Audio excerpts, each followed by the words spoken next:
कृपया इस चैनल को सब्सक्राइब करें। वीडियो अच्छा लगे तो इस वीडियो को लाइक अथवा शेयर कर अधिक लोगों तक पहुंचाएं। एवं इस वीडियो में आपको कौन सा हिस्सा अच्छा लगा हमें कमेंट में जरूर बताएं।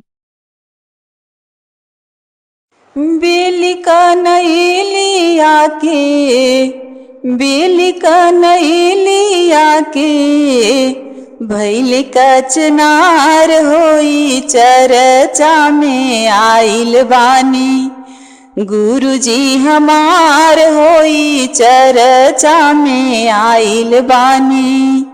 गुरुजी हमार हो कोठा हमारी, गुरु का मानही ना भावे। कोठा हमारी, गुरु का मानही ना भावे। ई झोपड़िए पर मानल बानी। गुरुजी हमार होई चर्चा में आइल बानी। गुरुजी हमार हो बेली का नैलिया के, बेली का नैलिया के, भैल कचनार होई चर्चा में आइल बानी। गुरुजी हमार होई चर्चा में आइल बानी। तो सकत किया गुरु का मानही ना भावे। तो सकत किया गुरु का मानही ना भावे। ई मिर्गा छल पर मानल बानी। गुरुजी हमार होई मिर्गा छल पर मानल बानी। गुरुजी हमार होई चर्चा में आइल बानी। बेली का नैलिया के, बेली का नैलिया के, भैल कचनार होई चर्चा में आइल बानी। गुरुजी हमार होई चर्चा में आइल बानी। गुरुजी हमार हो हाथी से घोड़ा, गुरु का मानही ना भावे। हाथी से घोड़ा, गुरु के मानही ना भावे।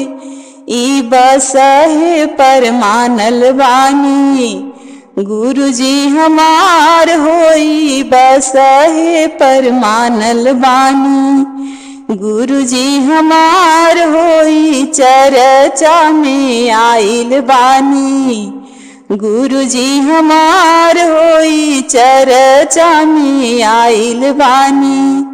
बेली का नैलिया के, बेली का नैलिया के, भैल कचनार होई चर्चा में आइल बानी। गुरुजी हमार होई चर्चा में आइल बानी। खोआ से बर्फी, गुरु का मानही ना भावेला। खोआ से बर्फी, गुरु के मानही ना भावेला। ई भंगिए पर मानल बानी। गुरुजी हमार होई भंगिए पर मानल बानी। गुरुजी हमार होई चर्चा में आइल बानी। गुरुजी हमार हो बेली का नैलिया के, बेली का नैलिया के, भैल कचनार होई चर्चा में आइल बानी। गुरुजी हमार होई चर्चा में आइल बानी। गुरुजी हमार हो